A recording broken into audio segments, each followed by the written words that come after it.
The reason why we're holding this is because certain important events have been taking place in the world. The Middle East is a region that is complex, confusing, confounding, and we need some real experts to tell us what's really going on.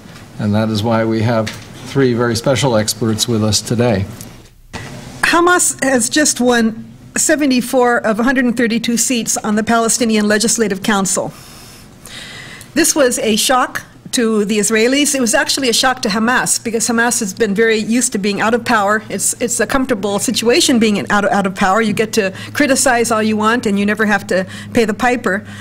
So it was a shock. It was a shock to the United States. The United States government had expected to have the Young Guard come to power. One of the ideas behind the American push to democratize the Middle East, which began in Iraq but was also pushed elsewhere in Egypt and Lebanon, was that the Younger Guard would come to power. And when the Younger Guard came to power and got rid of the old fogies who are set in their ways, the intractable old fogies who just can't bring themselves to move forward, then finally there will be some sort of compromise. And in the case of the Palestinians, the idea was for the old Fatah Guard to be shoved aside, and this new group would be more pliant and more willing to proceed along lines that met Israeli demands for security considerations. And so this was a deeply held, a deeply felt, I think, American idea, and it was dashed when Hamas came to power, and all of a sudden the U.S. had to confront something entirely new, which was that in the first, or one of the few very fairly contested elections in the Middle East, the Islamists won a resounding victory. And so we're going to talk about some of the implications of that. Now, why did Hamas win such a big election? For one thing, everyone points out how corrupt Fatah had become. It was mismanaging things that it was just generally inept. Hamas, on the other hand, had a very workable slogan, change and reform. It was well organized. Hamas has a very good record in providing social services for people, clinics, educational facilities, welfare organizations, particularly in Gaza, but also in the West Bank. Many people find their lives very much smoothed by Hamas, and have for many years now, so it has some credibility. Hamas didn't mention very much that it wants to establish an Islamic government in Palestine. That was put on the back burner. And so it became a party for the devout, the dispossessed, the deprived, people who were generally angry. Now, there was more to it than that, however. Palestinians wanted to show the world that they could be defiant, they could take a stand, that they weren't going to put up with all that's been shoved down their throats for so many years. They have been degraded, they've been insulted. Mahmoud Abbas was supposed to be helped by the Americans. He was invited to Washington, he met with Bush. Bush called him a man of peace, said we're ready to help, and then did nothing to help whatsoever. The Palestinians had to watch their leader Yasser Arafat imprisoned in the Muqatta in Ramallah. He was vilified when he died.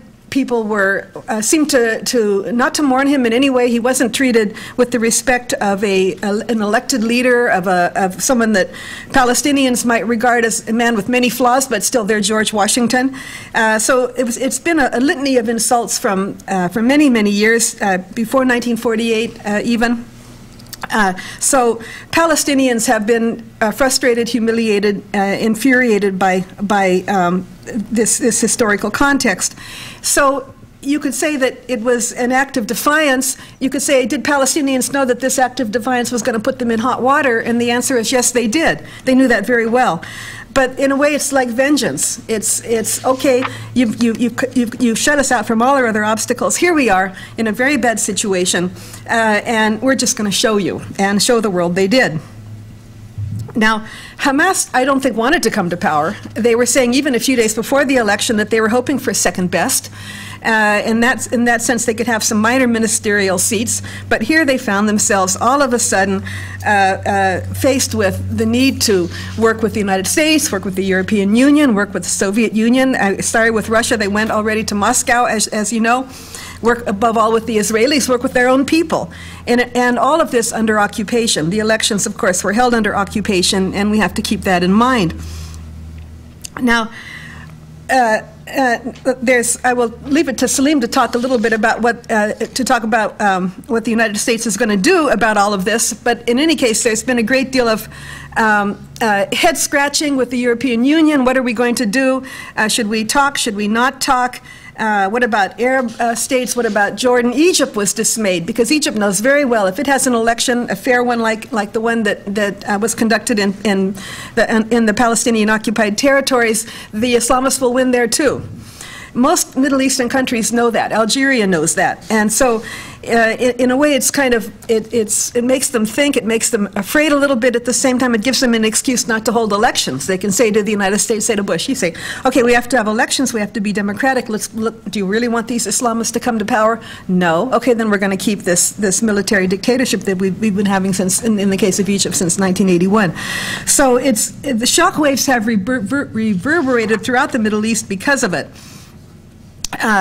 And now, Gershon and I were talking on the phone, and he asked me, he said, just after the elections had happened, what is to be done? And so I decided to call my talk that. And so I will begin with my answer, which is that the sides must talk. Israel has to withdraw more settlements, and I think aid should continue. Now, it doesn't look like that's what's going to happen. Not at all. The United States is withdrawing money. The European Union is talking about it, although there may be some chance for aid to continue to minor ministries. Now, Hamas, what did it actually win in this election? It didn't win the presidency. Mahmoud Abbas is still president. It won the legislative council. It won a prime ministership. The prime minister, however, the prime minister is Ismail Haniyeh, is a moderate. It's been very anxious to appoint only moderates to key positions. It didn't win the security guards. The security guards are still controlled by Fatah. So it's a very difficult situation, and there's a huge possibility of instability in all of this. So will Hamas moderate? Hamas has been moderating right, left, and center. Now, what has Hamas done since it got elected? It's been going around to Christian organizations saying, we want to work with you. We want to be tolerant. We are not going to impose any kind of an Islamic regime, Islamic law on you. It ran Christian candidates. Some Hamas Christian candidates were elected. It's gone around to women's groups. We want to work with women. We want to work for women's rights within an Islamic framework. And some women ran and were elected on Hamas's ticket. It didn't win the popular vote. It knows that. It ran a tightly organized campaign which allowed it to get 45% of the popular vote, and because of the way the elections were constructed, won this big majority of votes in the Legislative Council. It didn't win all the ministries. So it knows that it has to moderate, it has to work with other people. So what's it done? It said it stopped talking about the Islamic State. It's offered to extend its moment of calm, its tahdiyah, its calm. It's offered to make a long-term truce. It's offered to recognize Israel. Israel keeps saying, we won't talk to Hamas unless you recognize Israel's right to exist. And everyone at that point nods and says, of course Hamas should do that. Hamas, however, says, we are ready to recognize Israel's right to exist if you tell us which Israel we're recognizing. Are we recognizing an Israel and the 67 borders? Are we recognizing an Israel that takes, and now we go to our map, this map, or better, this map that takes half of the territory that the Palestinians expect to be part of a state. This is the West Bank. The yellowish area is the area that's currently being encircled by the separation wall. You can see that the Israelis are planning to annex not only the long section going in from Jerusalem, the main settlement blocks, but also the Jordan Valley, that you can see, and then you can see the Jericho. But all of the land along the Jordan is to be annexed, leaving Palestinians barely 50% of the West Bank when they had expected and still expect all of it. So Hamas says, okay, we need to know which Israel we're supposed to recognize. And let's go back to our outline now. And then they say, and we'll also recognize Israel only if Israel recognizes Palestine's right to exist. So consistently in this respect, the Palestinians under Hamas are asking for reciprocity in a way that earlier the Fatah-led government did not. They say we're no longer willing to keep agreeing and agreeing and agreeing until we know where we're going. So Will Hamas recognize Israel's right to exist? It has to be if Israel recognizes Palestine's right to exist within lands occupied in 1967 borders. So which Israel is it to recognize? And that's what Hamas is asking. Now, there's another demand. Israel, the U.S., and the EU demand that Hamas accept all previous agreements. But they know that Israel has not accepted the roadmap, among other previous agreements. When Israel talks about the roadmap, it always says, according to the laws of the Israeli government. But the Israeli government put 14 conditions on the roadmap before it accepted it, which gutted the roadmap and rendered it more or less zero.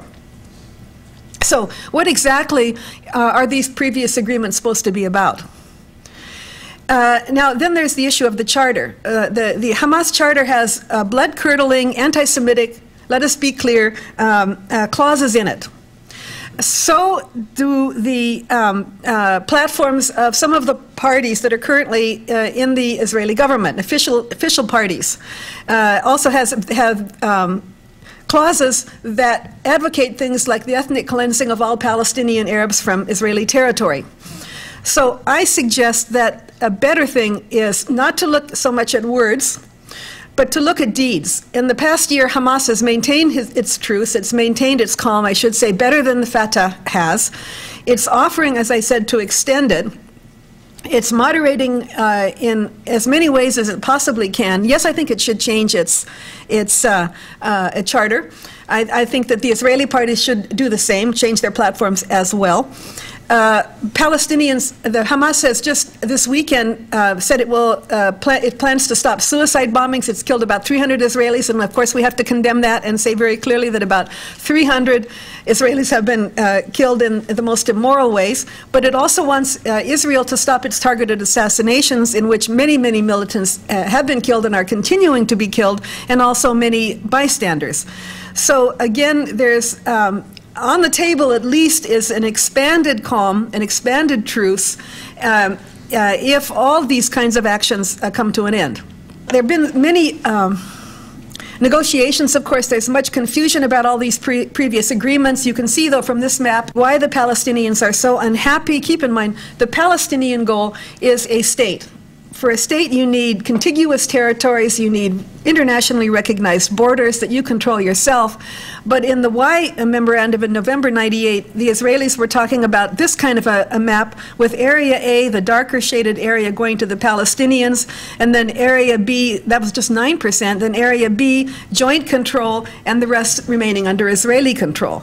Certainly that doesn't look like a state to anybody. That's why Palestinians started calling their areas Bantustans. And people like Tutu, who came up from South Africa, who went around and saw the checkpoints and so forth, said this is worse than South Africa was. People talk a little bit about how Palestinians got offered 95% of what they wanted, and they didn't take it. Why did they take it? Yasser Arafat stormed out without a counteroffer, so it's their own fault, all of this that has come down on them. But in fact, at the very highest, best point, you might say, first place, there was no formal offer in any case. The negotiations ended because Sharon was elected. They were still ongoing at the time. But what was on the table was this, again, these non-contiguous areas, a gerrymandered situation, if there ever was one, with the red area going to the Israelis. And again, nothing like any internationally recognized state. I put this map in because it shows very clearly the bypass roads snaking through. It looks like pieces of spaghetti going around. In all these negotiations, the Israelis have intended to keep their bypass roads, and these roads are for Israelis only. Palestinians are not allowed to travel on them. I've been on these roads many times, being a foreigner. They're 3-lane or 4-lane, sometimes 6-lane highways. They're very well constructed, very expensive. Billions and billions of dollars have been poured into the construction of the settlements and the roads and the infrastructure in the West Bank, all of which Israel intends to retain. When Sharon was talking about it, where would be the connections? He talked about there would be overpasses and underpasses and tunnels and up and down where Palestinians could get around and not get on these roads.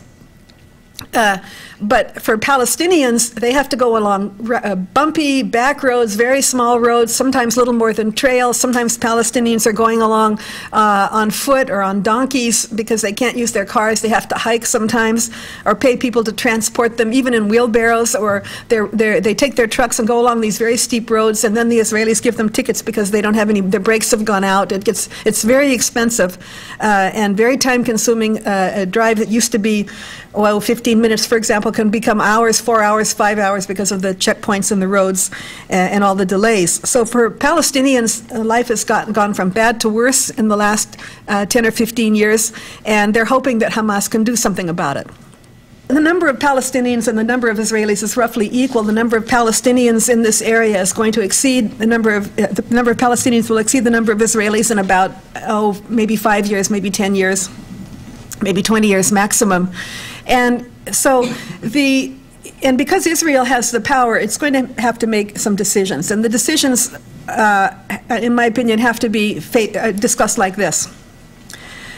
The Israelis can have any two of these things. The Israelis can have democracy and a Jewish state, but if they do, they can't have all the land. They can have a Jewish state and all the land, but they can't have democracy. And they can have all the land and democracy, but then they won't have a Jewish state. So this is the dilemma. Again, some Israelis say, well, we want to have our cake and eat it too. And I'm going to end by saying that just isn't going to work. Can't have your cake and eat it too. So some big decisions have to be made. I think that, going back, I think that if Hamas recognizes Israel and renounces violence, will Israel stop expanding settlements and withdraw from the occupied territories?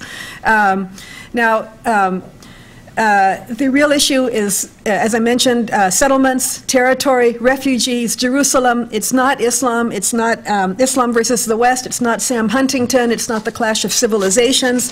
Hamas is much more a nationalist organization than a religious organization. It has no ties to Qaeda. It makes it very clear that its goal is the independent, sovereign, and viable Palestinian state. It's made, although it calls for an Islamic state, it said that it will recognize the two-state solution and hopes to negotiate on that basis. Will any of this work?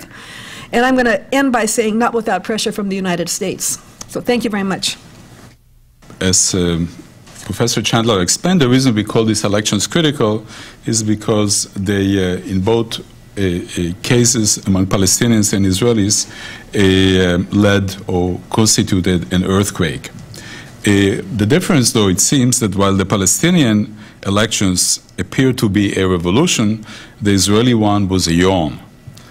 The reason mostly, and I'm going to be talking here about the Israeli elections, I will be leaving some of the questions about the relationship between Israel and Hamas to the question and answer period. I think in part because the Israeli elections, it seems to me, more complex on several levels. It seems that in the Israeli case, the change has taken before the elections of March 28th, not during the elections. It took the form of a party realignment that allowed Israeli voters to choose a centrist party, one that Israel did not used to have until these elections. But this new party was not the one that offered a new hope. It rather offered the end of a dream, a disillusionment. And I haste to add, and I think that Nancy was right in concluding in her conclusion, that the old illusion is being replaced with a new one, though maybe the new one is less dangerous than the old one used to be. But at the same time, this is the reason that this was a yawn, I think. It was reflected in the fact that there was a very low voter turnout, 63%. You know, this will not shock Americans, but in Israel, the last elections in 2003, it had 68%, and in the past, the election, the percentage of voters was even higher. observers have commented on the fact that Hamas won only 45% of the vote, but received absolute majority of seats, and this was indeed the result of the particular Palestinian electoral system, which combined a national and a district-based electoral system. The Israeli system is even more different. In fact, it's the exact opposite of the American one, because it's a proportional electoral system, namely the only national list.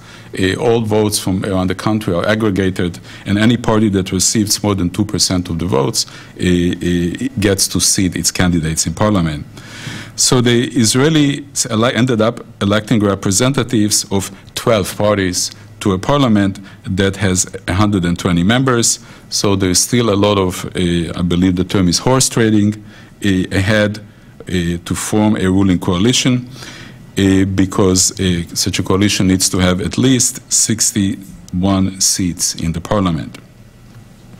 Now, if you look at the elections of March 28, 2006, I think there are two key developments. The first one is there was a clear shift in the balance of power from center-right to center-left.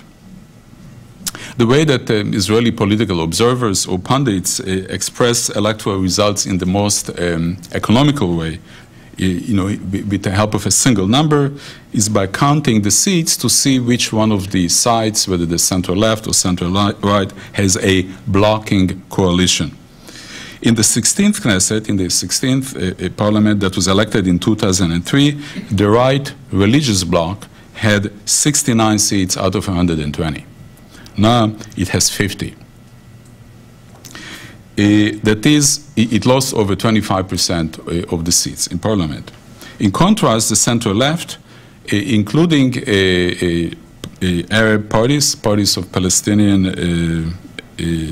Palestinians who are Israeli citizens, rose to about 63 out of 120, and maybe even more. 7 belong to a new party of pensioners, retirees, and more. I'm going to say more about them later. And it's believed that they also lean to the left. So that would make this into a central-left bloc of about 70 seats out of 120, and significantly, it is the strongest center-left bloc since the very first Likud electoral victory in 1977.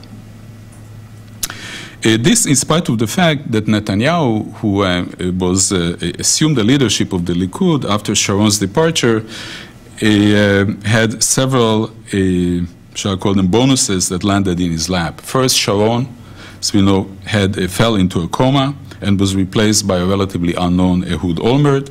And second, Hamas won the Palestinian elections. None of this, however, has added to the Likud strength. In fact, Likud is now conducting an inquiry to see why they did so poorly in the elections. I would say, save the money. It was your platform. It was your policy. And that was the policy of Greater Israel. Such radical change, critical change, signals that the Likud, one could say, or the Likud's platform or Likud's policy ran its course. Its annexationist, settlement building, and expansionist policy was rejected. The ruling Likud party was wiped out. It fell from 40 to 12 seats, and Netanyahu, in fact, led his party and the Israeli right wing to the worst two defeats in Israel's history. And the good news for the Center and Labour Party in Israel is that Netanyahu promises not to quit. The second change is that the largest number of seats, 29, went to a brand new 4-month-old centrist party, Kadima. Indeed, this is almost inconceivable in places like the United States, when we have two parties and third parties have never managed to make a real dent. The strangest feature, some people, in fact, said that these are the first post-modern elections in Israel, is that the real victor of the elections is laying unconscious in the hospital. It seems that Sharon's demise has been grossly exaggerated. I'm almost tempted to say that he has the last laugh. He formed Kadima a mere 5 weeks before he fell into the coma, but it has reshaped Israeli politics.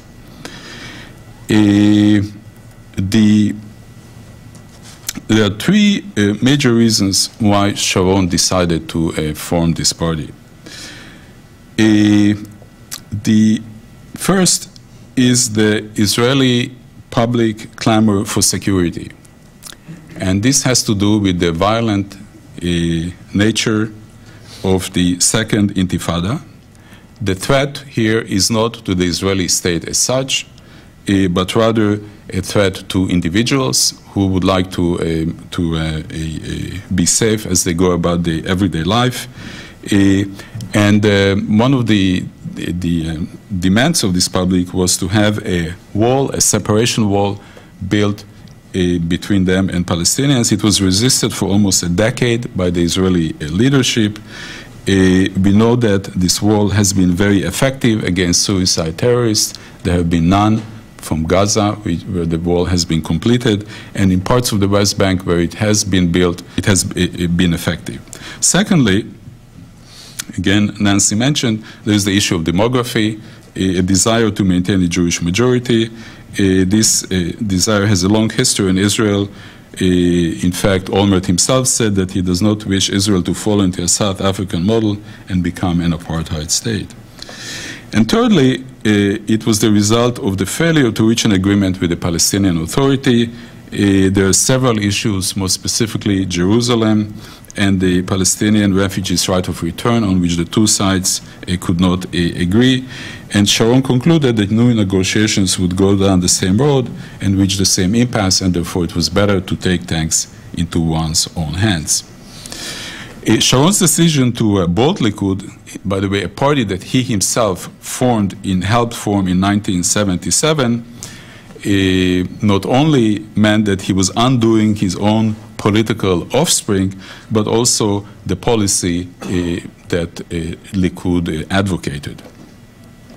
Sharon served in two ministerial positions. In the late 1970s, he was Minister of Agriculture. In the part of the 1980s, Minister of Defense. But in both of these periods, he was the champion of Israeli settlement in Gaza and the West Bank. What happened, in part, is that Sharon discovered that from the prime minister's seats, as he said, there are things you can see from here that you cannot see from over there. In fact, when Sharon won the elections in 2003, he did so by making fun of the leader of the Labour Party, Amnon Mitzna, who called for unilateral withdrawal from Gaza. 2 years later, Sharon adopted Mitzna's own plan and made it into his own. If we can rise above these critical elections for a minute and kind of try and take a bird's eye perspective, then we can conclude that it would have been much better for Israel not to start settling in Gaza and the West Bank. In this way, Israelis ignored Palestinians as a nation. They spent money twice. First on building, now they are going to spend it on unbuilding. They created immense hostility, violence. This led to terrorism. And mind you, there are many intellectuals, some politicians, a few small parties, and lots of ordinary people who can now say, I said so. So if we ask ourselves, and this is my attempt at a bird's eye perspective, what does political greatness consist of, or what does Sharon's greatness consist of? The answer, at least half of it, that greatness sometimes means being a slow learner. This might be some comfort to our C students, but there is one more element I think I would add. In addition to having reached the conclusion that settlements were a mixed blessing or maybe even a curse, Sharon had the toughness to implement this decision. The 250,000 settlers in the West Bank seemed to have had a chokehold over Israeli political life. They have members in multiple parties, various institutions, represented in institutions. They have large budgets. And I think that the main reason that Kadima came out on top in these elections is that Sharon showed that he can take on the settlers and defeat them. And now lesser leaders can do the same. Of course, in Gaza there are only 7,000 settlers. In the partial withdrawal that's being contemplated from the West Bank, maybe 75,000 would have to be removed. And Olmert himself does not have the kind of experience, neither as a minister of defense nor as a foreign minister, not even as someone who has ever negotiated with the Palestinians, who has the background to do that. Maybe as a follower of Sharon, he is in a better position to carry that out. Now, so far I covered the major 3 or 4 parties. One other facet of these elections is there's a great deal of fragmentation. And there are, for example, 3 Jewish religious parties that between them now hold 27 seats. They have gone up, the share has increased.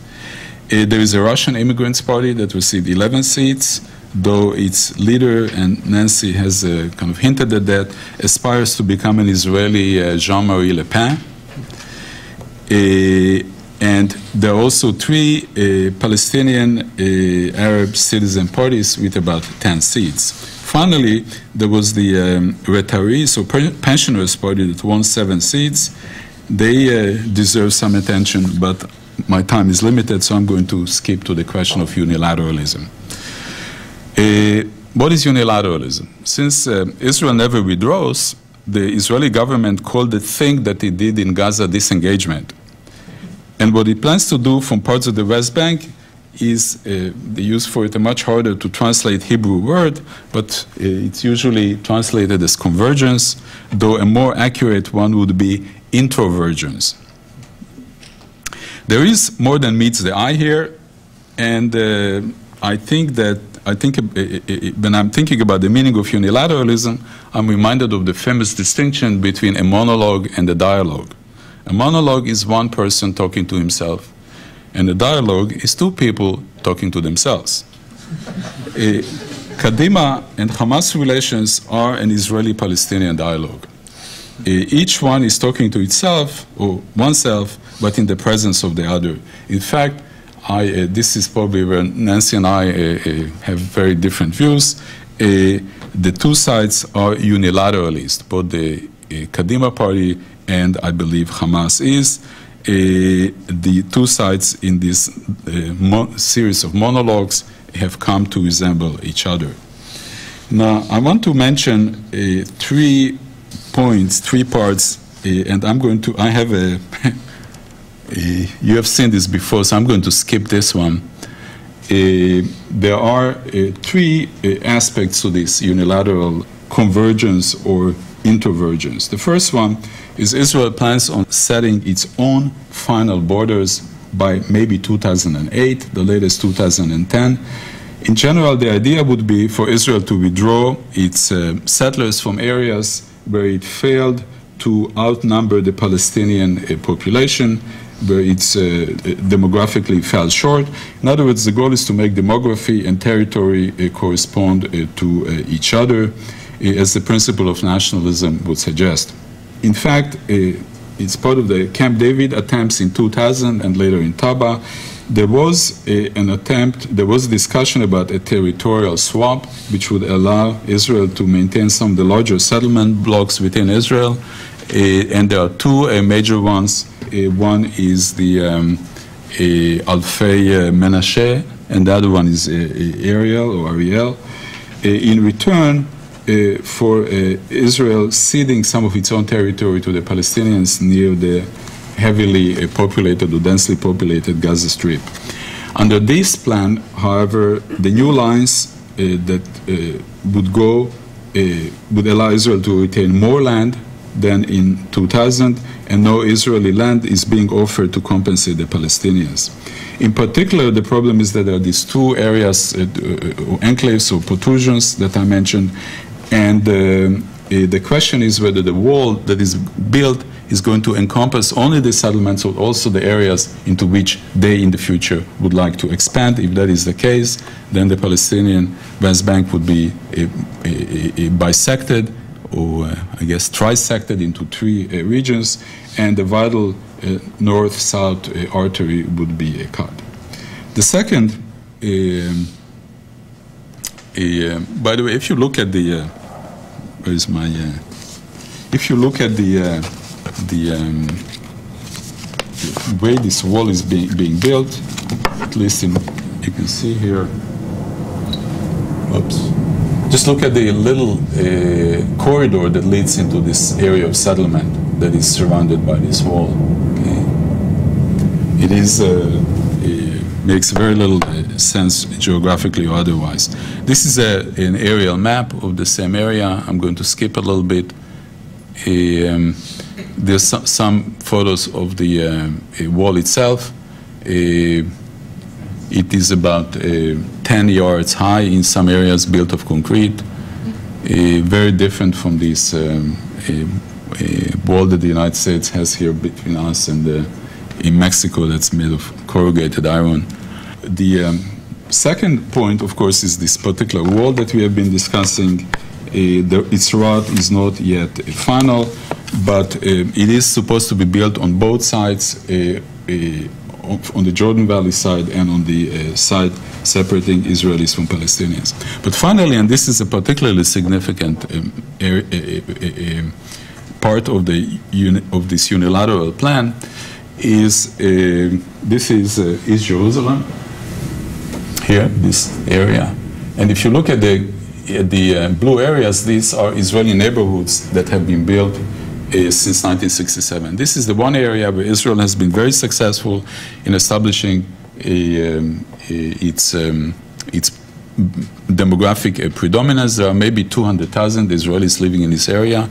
And under this plan, of unilateral plan, this particular area, this hilly area, is called E1. Okay? That's how it appears in the map, would also be built up.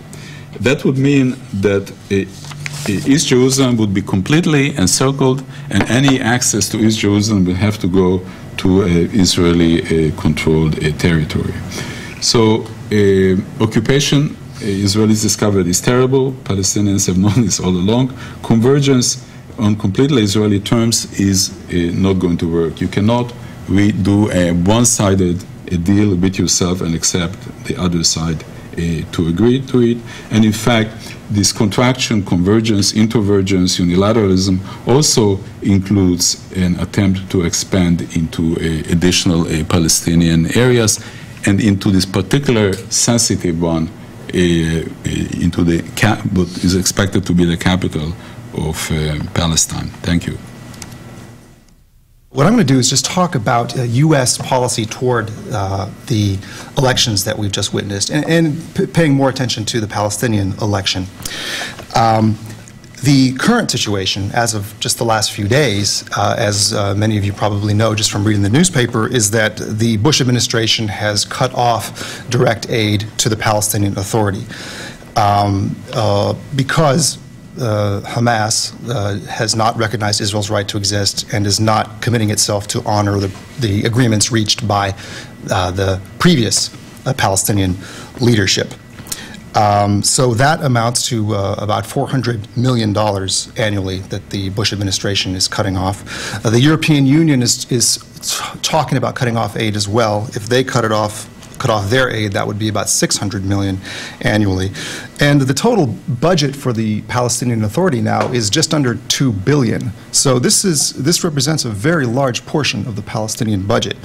Now, to be sure, both the United States and the EU are talking about increasing humanitarian aid to the Palestinians. That is providing aid that is not in any way associated or administered by the Hamas-led government. The problem is that the government plays such a huge role in the Palestinian areas, because the economy has basically been destroyed since the Palestinian Intifada and the very harsh Israeli reaction to it since the year 2000.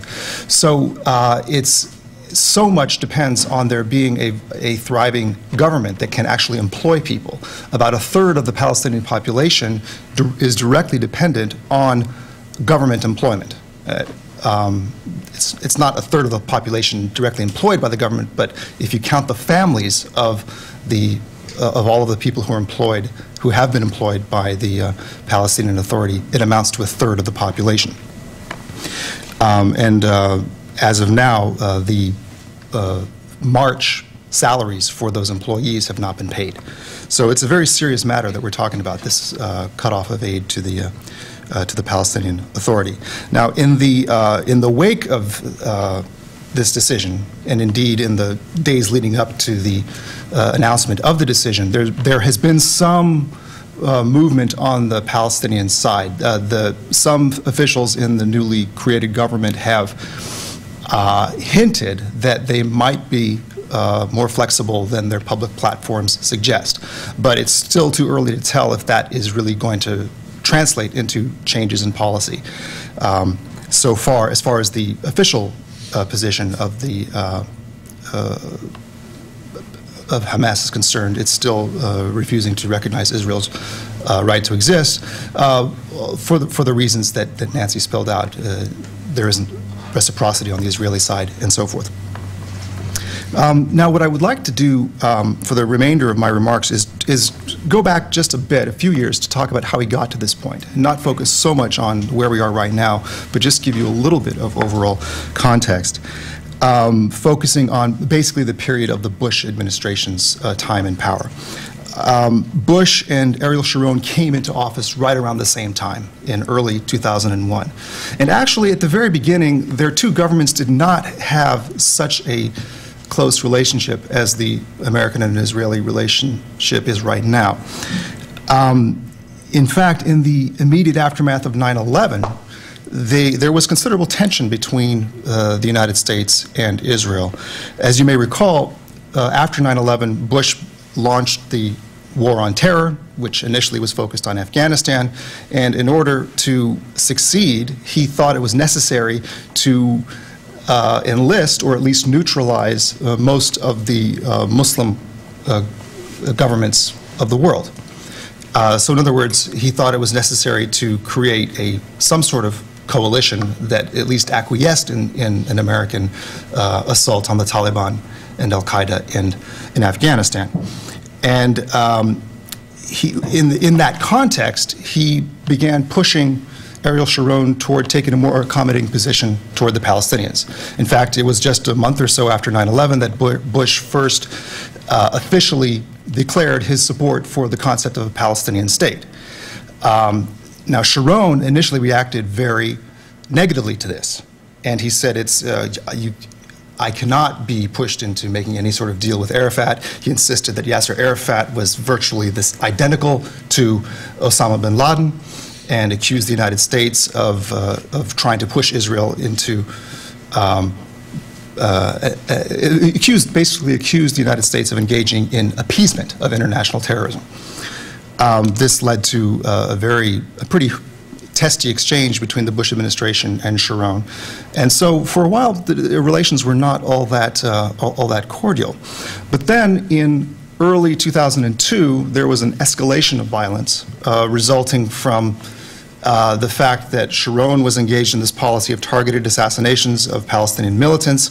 A number of Palestinian groups, including Hamas, but not confined to them, were engaged in suicide bombs against Israeli civilians inside Israel. And also there was a new diplomatic initiative on the Arab side. Prince Abdullah of Saudi Arabia sponsored this summit meeting in Beirut, which called for a two-state settlement involving an Israeli withdrawal from all of the territories seized in 1967 and the establishment of an independent Palestinian state in those territories. In that context, Sharon launched a re-invasion of Palestinian areas. This was in the spring of 2002. Now, Bush initially was quite upset with this, and he made a number of public statements to the effect that the Israelis would have to withdraw immediately. What happened, however, was that Sharon refused to withdraw, and within the United States, there was a very vigorous reaction against Bush on the part of supporters of Israel inside the United States. And essentially what happened was Bush was told by his advisors, look, you can force the Israelis out, but how badly do you want to do this? If you are going to force the Israelis out, it's going to take a full-scale political battle. You'll have to mobilize all of your political resources to make this happen. Do you want it that badly? And the answer was no. So Bush backed down and essentially allowed Sharon to conduct his operations in the occupied territories according to his own timetable, and then over the months and years essentially acquiesced in Sharon's unilateral policy toward the territories. So, for example, in early 2004, in the spring of 2004, when Sharon unveiled his plan, which was to withdraw from Gaza, but also to annex large portions of the West Bank and to retain a significant number of settlements within the West Bank, Bush officially endorsed this policy. It was the first time the United States had officially countenanced the retention of Israeli settlements and the large-scale Israeli annexation of Palestinian land. So a major milestone in U.S.-Israeli relations. It was also around the same time that Bush essentially acquiesced in the construction of the separation barrier, or the wall, after having made some fairly tepid statements against it. When it became clear that Sharon was not at all interested in compromising on this issue, Bush again backed down. Now, this process of essentially acquiescing in the Israeli agenda on the West Bank and Gaza went hand in hand with an attempt on the part of the United States to delegitimate Yasser Arafat. In the spring of 2002, Bush made a speech in which he essentially cut Arafat off, said that he was no longer a leader that the United States could work with because he was so implicated in terror, because he was governing in opposition to democratic principles. And in that same speech, Bush insisted that the only way that the peace talks could get going again would be for the for Palestinians to democratize their own society. Now, I think there were a couple different motivations for this push towards democratization on the Palestinian side from within the Bush administration. On the one hand, I think there are or were ideologues within the Bush administration who genuinely thought this was a good thing to do, that it would be good for Palestinian society, and indeed this would be something that could be applied in other parts of the Middle East. Obviously, Iraq is Exhibit A. This was right at the time that the Bush administration was starting to plan its intervention in Iraq, and one of the major justifications for it was the notion that Iraq would be democratized. That would have a demonstration effect throughout the region, and democracy would spread throughout the Middle East. And the push towards democratization in the Palestinian territories was formulated within that context. So that's one side of it. It's genuine ideological support for this initiative within the Bush administration. I think also, though, it was a convenient way for the Israeli government and for the supporters of the Israeli government to change the subject, to say the issue is not occupation, the issue is the lack of democratization on the Palestinian side. So the argument is that no real movement can take place until the Palestinians democratize themselves. And even under the best of circumstances, that's going to take quite a bit of time to happen. So that obviously buys the Israelis time. So I think that was another motivation for this insistence that the Palestinians become more democratized. Another benefit for the Bush administration was that, in a way, it resolved what had previously been a political contradiction. During the time that Bush was starting to plan for the intervention in Iraq, when he wanted to have, if not outright support from the Arab and Muslim world, then at least the acceptance of the countries in that region. In that context, he initially he thought that the way to create the right environment for invading Iraq was to have some sort of a peace process between the Palestinians and the Israelis. Under this new way of thinking, however, when the focus becomes democratization, then you actually start seeing that these are two sides of the same coin. In other words, we democratize Palestinian society at the same time that we democratize Iraq. So in a way, it sort of resolved this contradiction that some people saw in the political requirements that Bush saw for his policy. So in the months and years to follow, there were elections held by Palestinians, most notably after Yasser Arafat died in late 2004, and then, of course, earlier this year. Now, I think these elections would have taken place anyway, even if Bush had not called for the Palestinians to democratize themselves. But because he had issued this appeal, it created the illusion that he was somehow pushing the Palestinians to hold elections. Now, the first of these elections resulted in a victory for Mahmoud Abbas, whom Bush wanted to win, so that seemed to be fine. But then the second election obviously went very much awry. Now, what you have seen in the United States in the wake of the Hamas victory, among those who are inclined to be critical of Bush, is an argument going something like this. Well, Bush should have known better. He should have known that if you try to push for democracy in that region, you're going to get results like this. In other words, the people who hate us the most are the ones who are likely to prevail. I think, and so therefore Bush, shouldn't have even tried to push for democracy in the Middle East at all. I think there's a problem with this critique. In the first place, I don't think it's a bad thing in and of itself for the United States to encourage the societies of the Middle East to reform themselves and to become more transparent, more democratic. The problem in the case of the Palestinians was that essentially what Bush was doing was he was pushing for democracy without sovereignty, or democracy without even the hope of sovereignty. In other words, the Palestinians are being asked to choose their leaders, but it's clear from the start that that choice will have no bearing whatsoever on what the borders of their future state will be, if indeed there will be such a state. And it's taking place in the context of a continuing Israeli occupation in which, as Nancy pointed out, life has gotten much, much worse over the past few years. And so in that, against that backdrop, it's not surprising that you saw the result that you did.